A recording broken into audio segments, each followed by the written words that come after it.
What's up with it, man? Polo Sports Talking ENT here again with another one. I stay grinding, stay on the move all the time.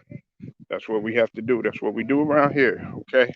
Now, number two, Oklahoma came in uh, and they pulled off that win against Tulane, 40-35 yesterday, uh, and it was relocated from New Orleans because of Hurricane Ida. That was one of the big stories.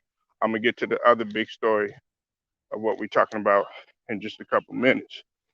Uh, Oklahoma and the Sooners fan, you know, they were really hyped about this game, but I don't feel that Oklahoma should be number two. Okay, uh, you know what people got to understand is that in this game, Tulane had never scored this many points. Okay, they had never scored this many points. At one point, we know that the Sooners led. They led 40-22. That was earlier in the fourth quarter. Uh, you know, they gave up a pair of late touchdowns, and Tulane had a fourth and 13 just short of the midfield with under 2 minutes.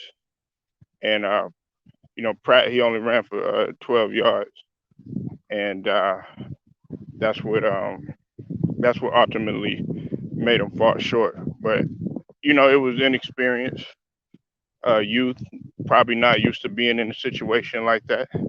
So he was anxious, excited, all of that at one time. Okay. Now, uh, the thing about it though, Tulane, they show promise. They opened a scoring drive with a 6 yard uh, touchdown pass. They came from Pratt to Carroll, and they went up 14-7. You know, so they showed a little bit of promise and everything. Uh, you know, I want to say this, okay? I want to say this. Even though that they lost, Tulane, the Green Wave had lost. They played.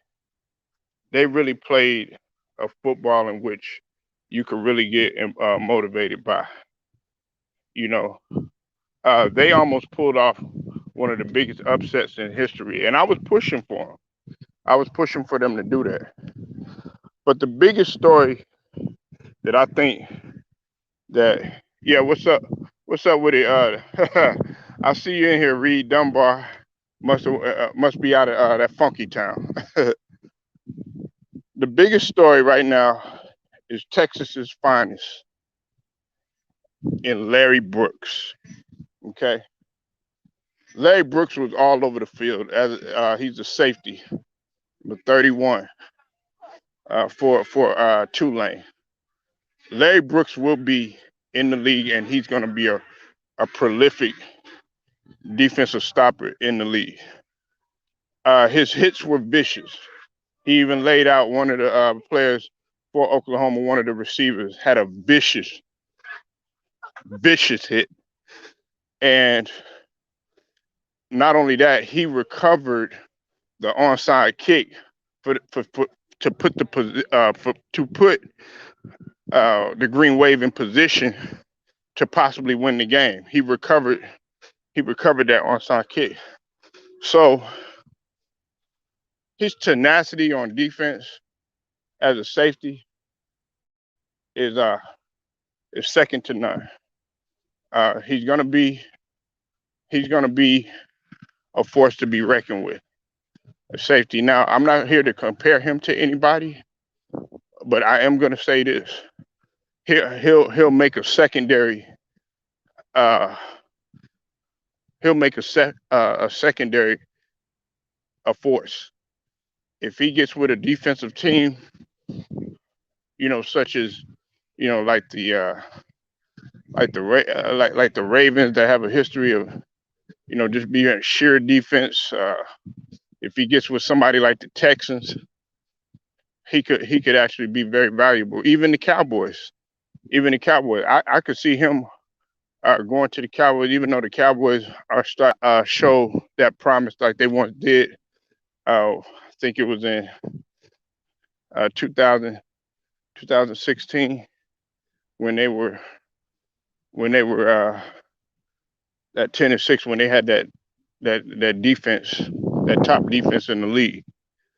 But this guy right here, Larry Brooks, I felt like he stole the show.